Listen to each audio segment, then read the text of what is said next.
لله نحمده ونستعينه ونستغفره ونعوذ بالله من شرور أنفسنا ومن سيئات أعمالنا من يهده الله فلا مضل له ومن يضلل فلا هادي له وأشهد أن لا إله إلا الله وحده لا شريك له وأشهد أن محمدا عبده ورسوله أما بعد فإن خير الحديث كتاب الله وخير الهدي هدي محمد صلى الله عليه وآله وسلم وشر الأمور محدثاتها وكل محدثة بدعة وكل بدعة ضلالة وكل ضلالة في النار. أعوذ بالله السميع العليم من الشيطان الرجيم من همزه ونفخه ونفسه. بسم الله الرحمن الرحيم.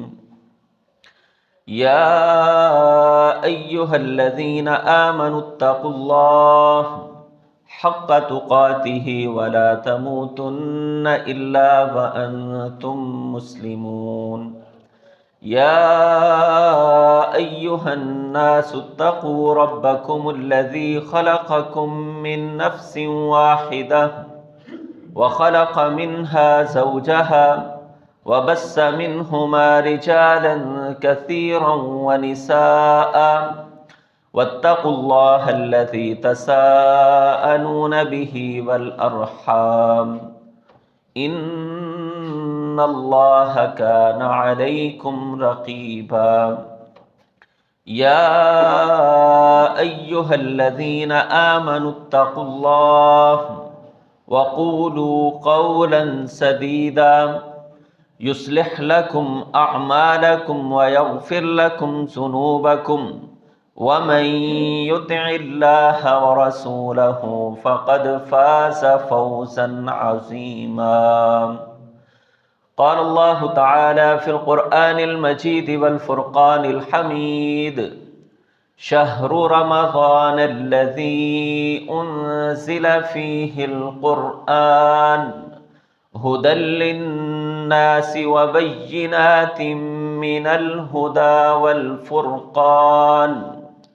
وقال تعالى في مقام آخر: يا أيها الذين آمنوا كتب عليكم الصيام كما كتب على الذين من قبلكم لعلكم تتقون.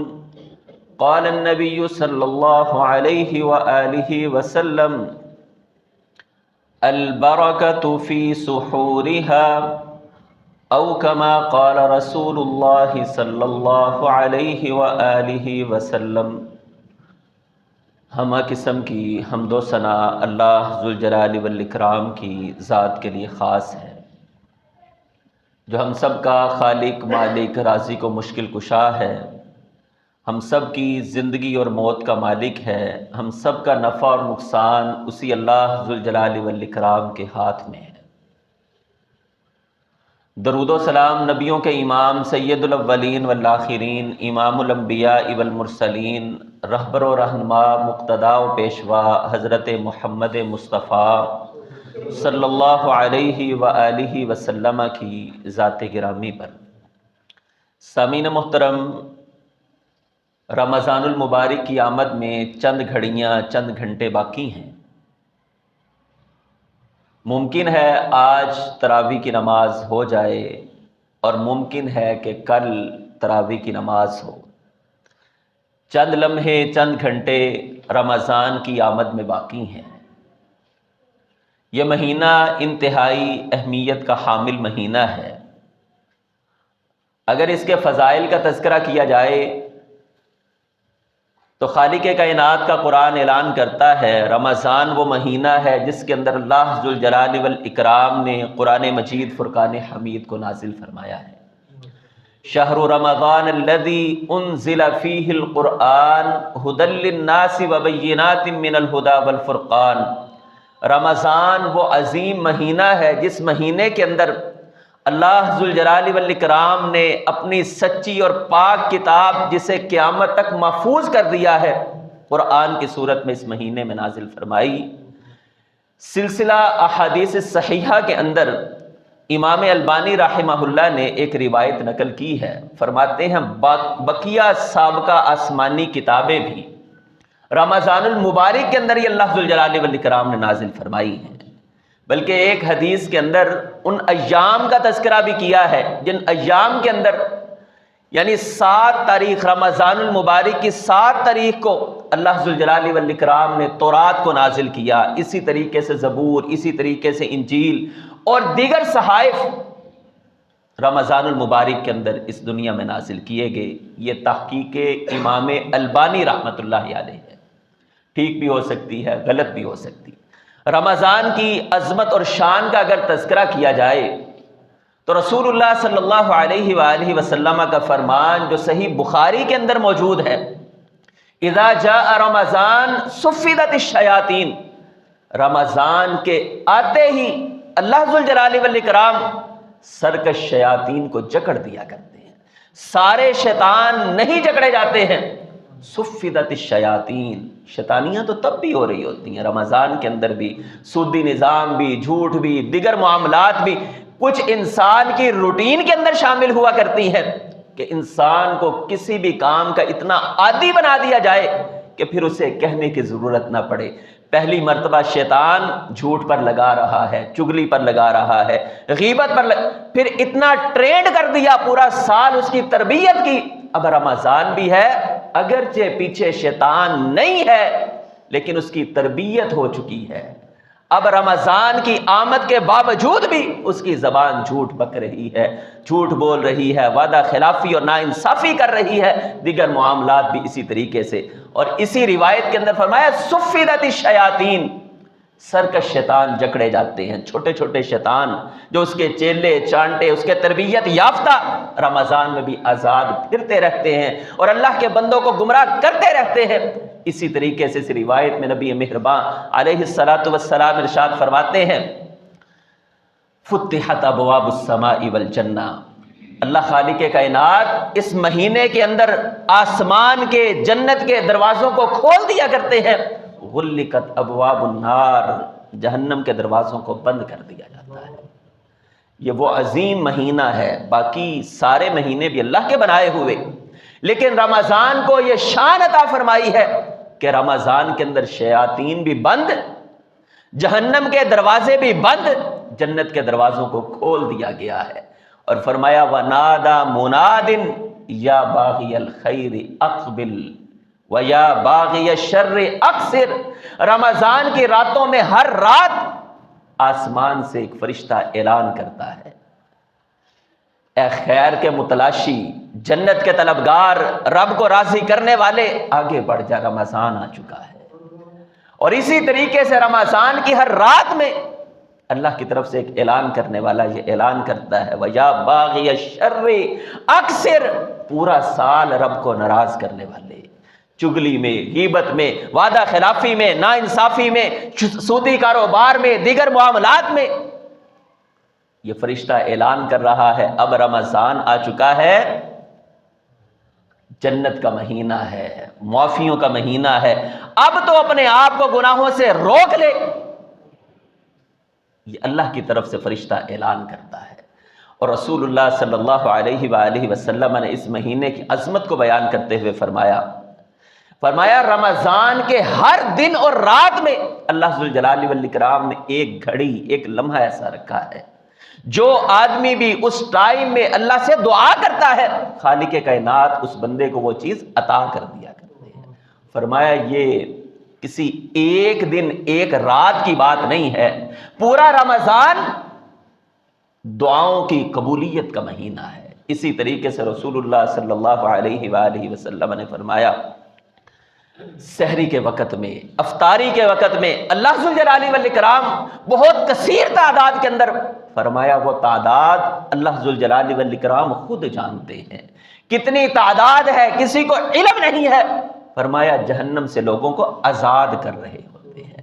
حضرات گرامی، عظمتیں، شانیں، مقام جتنا بیان کیا جائے اتنا ہی کم ہے۔ آپ سے صرف اتنی گزارش ہے بھائیو، رمضان آ رہا ہے، نیت بنائیں، کوشش کریں پہلے سے یہ رمضان مختلف ہو۔ بڑے رمضان ہم نے گزارے ہیں، شاید یہ رمضان زندگی کا آخری رمضان ہو، شاید یہ نصیب ہونا بھی ہے کہ نہیں ہونا۔ کچھ لوگ چند لمحے پہلے، چند گھڑیاں پہلے اس دنیا سے چلے جائیں گے۔ آج ایک بہت بڑے عالم دین لاہور کے مولانا عبدالہادی صاحب، قاری عبدالہادی کے نام سے مشہور تھے، باغبان پورہ یعنی جماعت کو جب اللہ تعالیٰ نے عروج بخشا، آغاز کا ٹائم آیا، تو یہ باغبان پورہ کے اندر جامعہ رحمانیہ، مسجد رحمانیہ جہاں کے یہ قاری صاحب تھے، وہاں سے اللہ تعالیٰ نے، حافظ صاحب UET میں ہوتے، اور یہاں سے یہ جماعت کا آغاز ہوا، اور بنیادی کارکنان میں قاری عبدالہادی صاحب جو آج اس دنیا سے رخصت ہوئے۔ بتانے کا مقصد یہ ہے، ابھی جمعے کے بعد ان کا نماز جنازہ ہے، شاید بلکہ عصر کی نماز کے بعد وہ بھی باغبان پورہ کے اندر ہی جنازہ ہوگا۔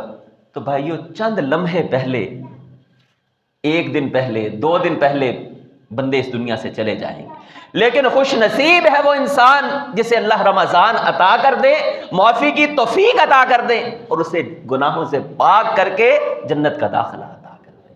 خوش نصیب بھی ہے اس انسان کی، اللہ کی شفقت اور محبت ہے اس انسان کے ساتھ، لیکن بد نصیب ہے وہ انسان رمضان موجود ہو، بخشش موجود ہو، سحری اور افطاری کے ٹائم ہزاروں لوگ جہنم سے آزاد ہو رہے ہوں، لیکن یہ آدمی نہ ہاتھ اٹھا سکا، نہ ہاتھ پھیلا سکا، نہ زبان ہلا سکا کہ اللہ تو مجھے بھی معاف فرما دے۔ صرف اس کے زبان ہلانے پر اللہ اسے معاف کرنا چاہتے تھے، اس کی زبان سے اتنا بھی نہ نکلا کہ اللہ تو میرے گناہوں کو معاف فرما دے۔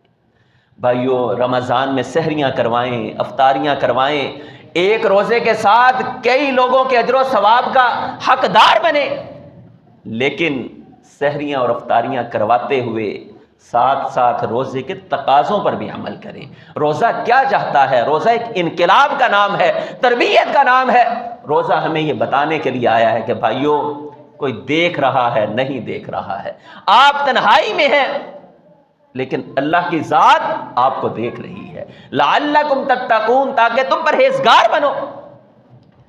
رمضان کے ایام میں بہت سارے دن ایسے آئیں گے، کوئی مجھے نہیں دیکھ رہا تھا، مسجد میں اکیلا آیا، میں وضو کرنے لگا، شدید پیاس ہے، حلق خشک ہو چکا ہے، لیکن میں پانی اندر لے جا بھی سکتا ہوں، گھر کے اندر چیزیں موجود ہیں، پھل موجود ہے، سب کچھ تیار ہو سکتا ہے، لیکن میں نہیں کھا رہا۔ کیوں نہیں کھا رہا؟ میرا روزہ ٹوٹ جائے گا۔ یہی مقصد روزے کا ہے کہ سال بھر میری زندگی کے اندر کوئی دیکھ رہے نہیں، میں دکان پر بیٹھا ہوں، عدل و انصاف قائم رہے، کسی کا حق نہ ماروں، کسی کے ساتھ زیادتی نہ انصافی نہ کروں۔ یہ تربیت کرنے کے لیے اللہ ذوالجلال والاکرام نے رمضان المبارک کو بھیجا ہے۔ رمضان کی شان عظمت بہت زیادہ، لیکن حاصل اس انسان کو ہونے والی ہے جو اس کے لیے محنت کرنے والا ہے، نیت کرنے والا ہے، اپنے آپ کو خالص کرنے والا ہے، اور رمضان کی عبادتیں قبول اس انسان کی ہونے والی ہیں۔ رسول اللہ صلی اللہ علیہ وآلہ وسلم نے فرمایا، اللہ ذوالجلال والاکرام اس بندے کے اعمال کو قبول نہیں کرتے ہیں جن کی آپس کے اندر لڑائی ہے، جھگڑا ہے، جن کے آپس کے اندر قطع تعلقی ہے۔ بھائیو اگر مسجد کے اندر کسی کے ساتھ قطع تعلقی، رشتہ داروں میں قطع تعلقی، محلے داروں میں، ہمسایوں میں قطع تعلقی، ایک ہے جائز وجہ سے، اللہ کا دشمن ہے، میری اس کے ساتھ ناراضگی ہے، ایک ہے مسلمان، مسجد کے اندر نماز پڑھنے والے، قرآن کی تلاوت کرنے والے، پھر بھی معمولی بات پر جھگڑنے کی وجہ سے اب ہمیشہ کے لیے لڑائی ہے، جدائی ہے، ایک دوسرے کا چہرہ دیکھنا پسند نہیں کرتے ہیں۔ اللہ کی رضا کے لیے معاف کر دیجئے۔ رسول اللہ صلی اللہ علیہ وسلم نے فرمایا، جو بندہ جھک جاتا ہے، بدلہ لینے کی طاقت رکھتا ہے، لیکن زبان سے یہ کہہ دے جا میں نے تجھے اللہ کی رضا کے لیے معاف کیا، فرمایا میں اللہ کا نبی اس بات کی گارنٹی دیتا ہوں کل قیامت کے دن اللہ ذوالجلال والاکرام اس بندے کو جنت بھی عطا فرمائیں گے اور جنت میں میرا ساتھ بھی عطا فرمائیں گے۔ اللہ کی رضا کے لیے معاف کیجئے۔ رمضان المبارک کے چند احکام و مسائل آپ احباب کے سامنے رکھنا چاہتا ہوں۔ رمضان کے اندر بھائیوں، ایک تو جیسے ہی چاند نکلے چاند دیکھنے کی عادت بھی ڈالیں. رسول اللہ صلی اللہ علیہ وسلم صحابہ کرام چاند کو دیکھا کرتے. پھر چاند دیکھنے کے بعد صرف سٹیٹس نہیں، چاند چاند چاند کی مبارک، بلکہ دعا پڑھنا. رسول اللہ صلی اللہ علیہ وسلم نے وہ دعا سکھائی، اللہم احلہ علینا بالامن والایمان والسلامت والاسلام ربی وربک اللہ. اس کے ساتھ آغاز ہو، اور آغاز ایسا شاندار ہو جیسے کہتے ہیں first impression is the last impression, کہ پہلا اللہ ذوالجلال والاکرام کو یہ محسوس کروائیں کہ اللہ تیرا بندہ مکمل طور پر تیار ہو کر رمضان کے ساتھ محبت کرنے والا ہے، اس سے فائدہ اٹھانے والا ہے. اللہ تو میری مدد فرما. پھر بھائیو، رمضان کی سحری کا معاملہ ہے. ہمارے ہاں بہت سارے بھائی رمضان کے اندر سحری کی عادت نہیں ڈالتے ہیں، بلکہ رات 1 بجے 2 بجے 3 بجے تک جاگتے رہے، اور پھر ایسا ہوتا ہے، ایسا کرتے ہیں جی بس سحری کھا کر سو جاتے ہیں. یہ سحری کھا کر سونا رسول اللہ صلی اللہ علیہ وسلم سے ثابت نہیں ہے، بلکہ آپ علیہ الصلاۃ والسلام نے فرمایا میری امت اس وقت تک خیر پر رہے گی، بھلائی پر رہے گی، جب تک یہ سحری کو تاخیر کے ساتھ اور افطاری کو جلدی کرے گی. ہمارے ہاں معاملہ الٹ ہے. شیطان انسان کو اتنا ٹرینڈ کر چکا ہے کہ یہ ہمارے پیچھے نہ بھی ہو، لیکن تربیت ایسی کر دی، الجھاؤ ایسے ڈال دیے. سحری ہم لوگ جلدی کر رہے ہوتے ہیں، افطاری لیٹ کر رہے ہوتے ہیں. حدیث کے الفاظ یہ ہیں، سحری لیٹ کرنی ہے، افطاری جلدی کرنی ہے. تو یہ عادت، یہ روٹین ٹھیک نہیں ہے. ہاں کبھی ہو گیا، روٹین ورک نہ بنائیں کہ انسان 2-3 بجے تک جاگ رہا ہے اور کہتا ہے اچھا چلو کھا کر سو جاتے ہیں. کہیں دعوت ہے، دوست بیٹھے ہیں، چلو یار یہ سحری ہے، اب اگر ابھی کھائیں گے تو پھر سحری، ایسا ممکن نہیں ہے، لہٰذا ابھی کھا لیتے ہیں. تو چلو گنجائش نکل آئی. لیکن ایک گھر میں روٹین ہی یہ ہو کہ رات سونا 3 بجے ہے. رمضان چینج لانے کے لیے آیا ہے، نہ کہ روٹین کو برقرار رکھنے کے لیے آیا ہے. تو سحری کا ٹائم اذان کے قریب تک سحری کو لیٹ، ایسا بھی نہ ہو کہ لیٹ اتنا کریں کہ اذان ہو رہی اور پھر کھاتے رہیں. رسول اللہ صلی اللہ علیہ وسلم نے فرمایا جب اذان ہو جائے اور تمہارے کسی کے ہاتھ میں اگر پیالہ ہے، برتن ہے، لقمہ موجود ہے، اسے کھا لے. اتنی تو اجازت دی. لیکن ایسا نہ ہو کہ اذان کے شروع ہونے پر روٹی شروع ہو رہی ہو اور اذان کے اختتام ہونے پر کھانے کا اختتام نہ ہو، بلکہ ابھی جاری ہے. یہ عمل بھی رسول اللہ صلی اللہ علیہ وسلم سے ثابت نہیں ہے. روزے کی نیت کیجئے. روزے کی نیت کیا ہے؟ ایک تو ہمارے ہاں کیلنڈروں پر، اخباروں پر، اشتہاروں پر موجود ہوتی ہے، وَبِصَوْمٍ غَدًا نَوَيْتُ مِنْ شَهْرِ رمضان. یہ رسول اللہ صلی اللہ علیہ وسلم سے ثابت نہیں ہے. وَبِصَوْمٍ کا مطلب ہو گیا اور میں روزے کی، صوم کہتے ہیں عربی میں روزے کو، غدن کہتے ہیں عربی زبان میں کل کو. وَبِصَوْمٍ غَدًا نَوَيْتُ مِنْ شَهْرِ، میں رمضان المبارک کے کل کے روزے کی نیت کرتا ہوں. حالانکہ مغرب کی نماز یعنی اذان کے وقت جب چاند نکلا ہے تو آج مغرب سے لے کر کل تک یہ آج کہلائے گی. آج آپ نیت کر رہے ہیں تو کل نہیں. تو یہ الفاظ باقاعدہ گرامیٹیکلی بھی غلط ہیں کہ آپ روزہ آج کا رکھنا چاہ رہے ہیں اور نیت کل کے روزے کی کر رہے ہیں. رسول اللہ صلی اللہ علیہ وسلم سے یہ عمل ثابت نہیں ہے. بس پھر نیت کیا کریں؟ نیت یہی ہے کہ انشاءاللہ رمضان آ رہا ہے اور میں اللہ کی توفیق کے ساتھ پورے کے پورے رمضان کے روزے رکھنے والا ہوں. روزوں سے بھاگیے نہیں. ہمارے ہاں یہ بھی ایک فیشن بنتا جا رہا ہے. ایک تو روزہ رکھ کر جھوٹ بول کر روزہ توڑوا لینا اور دیگر ایسے امور سر انجام دینا جو روزے کو توڑنے والے ہیں. میں ان لوگوں کی بات کروں جو روزہ رکھتے ہی نہیں ہیں. یہ بھی فیشن بنتا جا رہا ہے کہ روزہ بس خیر ہے یار، بھوک برداشت نہیں. بھائیو، اللہ نے ہم سے وہ کام کروائے ہیں جس کی ہم استطاعت رکھتے ہیں. رات کے تہجد کی نماز اگر ہمارے اوپر اللہ لازم کر دیتے تو کیا ایسا تھا کہ رات کی نیند پوری نہیں ہوتی، اللہ نے کہہ دیا نماز پڑھو؟ جہاں پر مشکل تھا اللہ نے آپشنل کر دیا. جو ہم کر سکتے ہیں اللہ نے اسے لازم قرار دیا ہے. اور اچھا اگر کوئی نہیں رکھ سکتا ہے، یہ کوئی عذر نہیں ہے کہ میں روزہ رکھ نہیں سکتا، بھوک پیاس برداشت. ہاں اگر بیماری ہے اور اس بیماری سے آپ کو یہ معلوم ہے کہ تندرستی ممکن نہیں ہے، پھر آپ روزہ نہ رکھیں، اس کا کفارہ ادا کر لیں. لیکن ایسا نوجوان آدمی جسے ایک دن بخار ہوا، چوٹ لگی، کوئی اور پریشانی ہے، وہ ایک دن کا روزہ نہیں رکھ سکا تو بعد میں روزہ خود رکھے گا، اسے امید ہے اللہ مجھے تندرستی عطا کر دیں گے. لیکن ایک بزرگ آدمی، ایک متعدی بیمار جو بیماری اس پر حملہ آور ہے اور ڈاکٹروں نے اسے کہا ہے فلاں دوائی کا مسئلہ ہے، وہ روزہ نہ رکھے، وہ کفارہ ادا کرے. اور کفارہ اس کا رسول اللہ صلی اللہ علیہ وسلم نے بیان فرمایا کہ ایک مسکین کو کھانا کھلانا ہے، نہ بہت زیادہ ایکسٹریم لیول پر لے کر جائیں، نہ بہت زیادہ لو کوالٹی کا ہو کہ اسے آپ مٹن کے پیسے دیں، یا اسے آپ دال کے ایوریج گھر جو 400-500 روپیہ آپ بنا لیں ایک دن کا، ایک ٹائم کے کھانے کا، یہ آپ اسے دے دیں گے، وہ آدمی روزہ رکھتا رہے گا۔ اور ضروری نہیں کہ اسے بتائیں کہ یہ میں نے روزے کے پیسے دیے ہیں، اسے روزے کے لیے ہی استعمال کرنا، اس کے ساتھ سحری کرنا، اس کے ساتھ آپ نے دے دیے، اللہ کے ہاں قبول ہیں، وہ اس کے ساتھ جو مرضی کر، وہ اس سے اپنے کپڑے بنا لے، ضروری نہیں کہ وہ اس کے ساتھ سحری کھائے گا تو آپ کو اجر و ثواب ملنے والا ہے، تو آپ اس کا کفارہ ادا کر سکتے ہیں۔ ایسے بزرگ، ایسے بیمار، اللہ نے ان کو یہ رخصت عطا فرمائی ہے۔ اسی طریقے سے عورتیں ہمارے ہاں جو ایام مخصوصہ میں ہوں، رسول اللہ صلی اللہ علیہ وسلم نے رمضان میں وہ روزے نہیں رکھیں گی ان ایام میں، لیکن بعد میں ایسا نہیں کہ وہ کفارہ ادا کر دیں، بلکہ وہ عورتیں جو جوان ہیں، بیماری کا معاملہ علیحدہ ہے، جو جوان ہیں وہ بعد میں اپنا روزہ خود رکھنے والی ہیں۔ رسول اللہ صلی اللہ علیہ وسلم نے روزے کے کفارے کو بیان فرمایا، اور نمازیں جب چھوٹ جایا کرتی ہیں ان ایام کے اندر، ان کی رخصت کو بیان فرمایا ہے۔ اسی طریقے سے رمضان کے اندر اگر کسی کو قے آ جائے تو قے آنے سے روزہ نہیں ٹوٹتا ہے، جان بوجھ کر کوئی کرے تو پھر روزہ ٹوٹ سکتا ہے، لیکن اگر کسی کو خود ہی آ جائے، بیماری کی وجہ سے کوئی ایسا غبار چڑھ گیا، تو روزہ نہیں ٹوٹنے والا ہے۔ اسی طریقے سے روزے کی حالت میں مسواک کی جا سکتی ہے، رسول اللہ صلی اللہ علیہ وسلم نے اس چیز کی رخصت عنایت فرمائی ہے۔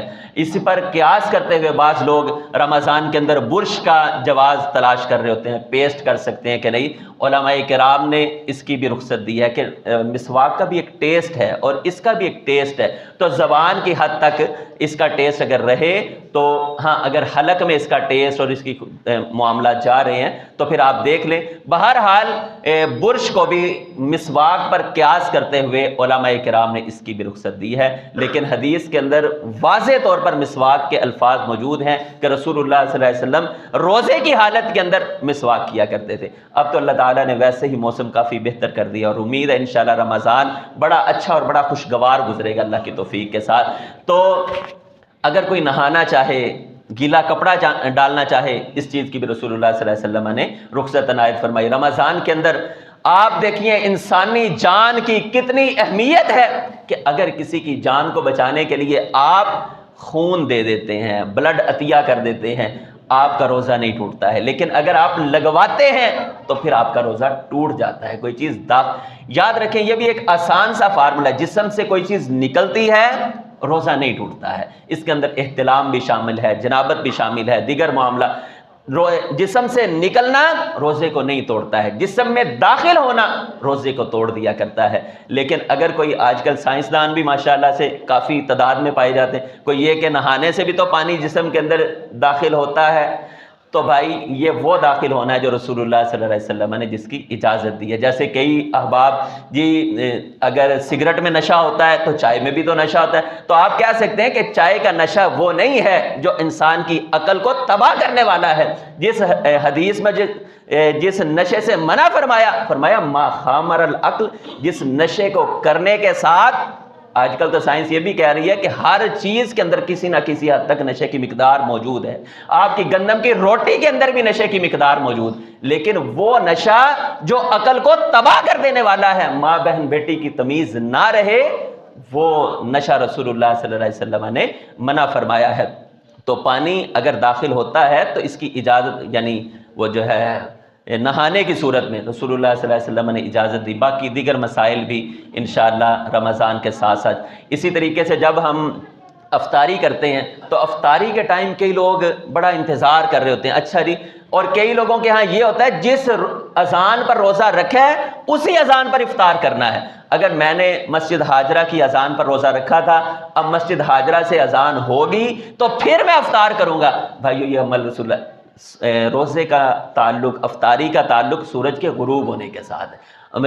اذان لیٹ ہو گئی، اب یہ بندہ بیٹھا رہے، قاری صاحب لیٹ آئے، بندہ ایسا نہیں ہے، یہ بات عقل کے بھی خلاف ہے۔ جب مغرب کا وقت ہوا، آپ وہ جو ہے ٹائم دیکھیں، روزہ افطار کریں، اور دعا رسول اللہ صلی اللہ علیہ وسلم نے ذهب الظمأ وابتلت العروق، اس رمضان کو تربیت کا رمضان بنائیں، خدمت کا رمضان بنائیں، غریبوں کو روزے رکھوائیں، افطاریاں کروائیں، سحریاں کروائیں، افطاریاں اور سحریاں کروانے والوں کا ساتھ دیجیے تاکہ آپ بھی برابر کے ان کے اجر و ثواب کے اندر شامل ہو سکیں۔ اللہ ذوالجلال والاکرام مجھے بھی آپ بھائیوں کو ان باتوں پر عمل کی توفیق عطا فرمائے۔ وآخر دعوانا ان الحمدللہ۔